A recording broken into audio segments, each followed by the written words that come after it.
Hello, my name is Robert Bannock. I'm one of the engineers working on the application framework, and it's my pleasure to give you a preview of this technology today.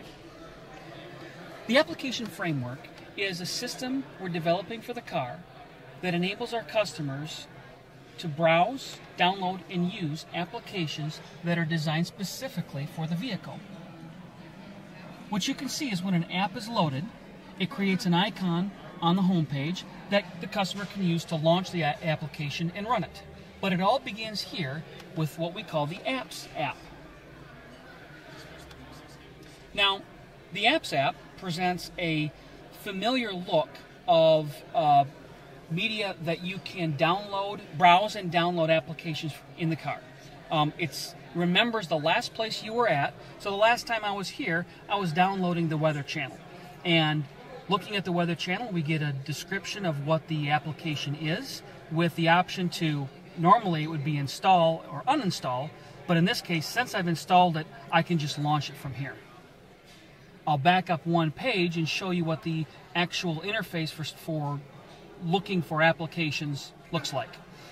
Right now we've got 5 applications, and they use various elements of vehicle data that we provide to them.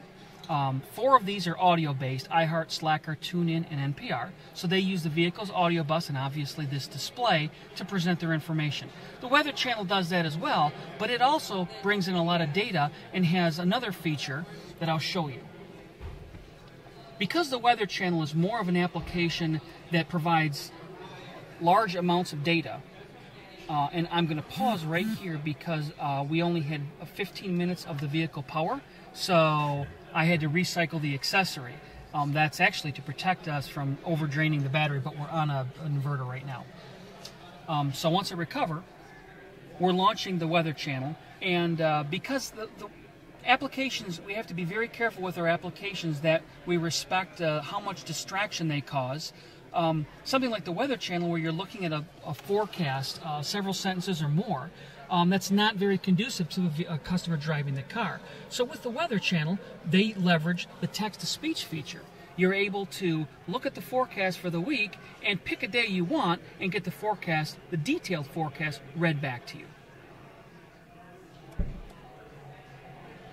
So here's the Weather Channel showing us the weather for New York. I'm going to give us a little bit more volume so you can hear it, but let's listen to what the forecast is going to be for the week. If I can hit the button. And they stop messing with the trunk. Here is the forecast. Tuesday, March 26th. Temperatures will range from a a high little of bit 42 more volume. to a low of 39 degrees with mostly cloudy And skies. it's just that Winds simple. will range It between 3 and reads 11 off the miles per forecast hour for the week northwest. There is a slight change of or wind. for the day during that week. Now, we talked about driver workload. One of the other features that the Weather Channel has is, I'm sure most of us are used to seeing, and that's the Doppler Radar Map. This is the kind of feature that, while it's very compelling and important for the customer, it's not the kind of feature that we really want enabled while the vehicle is driving, because it takes too much effort for the driver to be looking at this and studying the weather, looking at the Doppler radar. So this is one of the features that we would restrict or limit while the vehicle's moving. Once it's in park, this feature, all the features that were normally limited, would be back and running.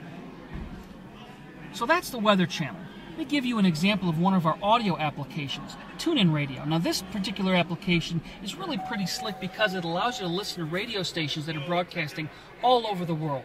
In this case, we loaded in a station playing in Russia. All of this interface that you're seeing here is, as I said before, it's designed by the third party that we're partnered with, and we encourage them to make this consistent with the offering that they have in other products. So we don't want a customer to come into a car and see TuneIn specifically designed for this vehicle. We want them to be able to bring their connected life into the car and interact with the app just like they interact with it on their phone or their tablet or their computer. You're able to save favorites here, and those favorites will follow you as you move from vehicle to vehicle and log in with your same account information. So they control all of all of these menu features, but we go through a certification process to make sure that they fit our minimum requirements for design and, of course, meet all of our HMI driver workload requirements. I'd like to talk just briefly about how we bring data into the car. I'm using my cell phone that's paired with the car and uses its mobile hotspot to bring the data in. But at that point, that's where the phone ends. The phone is simply a data pipe to bring the information into the vehicle. Apps are installed from a server onto the IntelliLink radio system, and they run there. When you uninstall them, they get uninstalled from the IntelliLink infotainment system. When you log in to the Apps app with your credentials, you can take those credentials with you to a different car. We could log into this car, download a couple apps, and then take our phone to a different vehicle, pair it with that vehicle. It would remember who I was and download the apps that I had selected in the car. In a nutshell, that's really the application framework. To me, one of the absolute strongest features of this system is that it allows us to enhance a driver's ownership experience. In the old days, it would take us years to go from the drawing board to a vehicle rolling off the assembly line. And if you didn't have the feature in the car at that point, well, too bad, better luck next model year. With this system, whether a car is 6 days old, 6 months old, or even 6 years old, we can continually offer new apps that are relevant, that are current, that are what people are demanding, and make it available through our Apps app, and a customer can download and stay current with those trends and continue to enhance their ownership experience.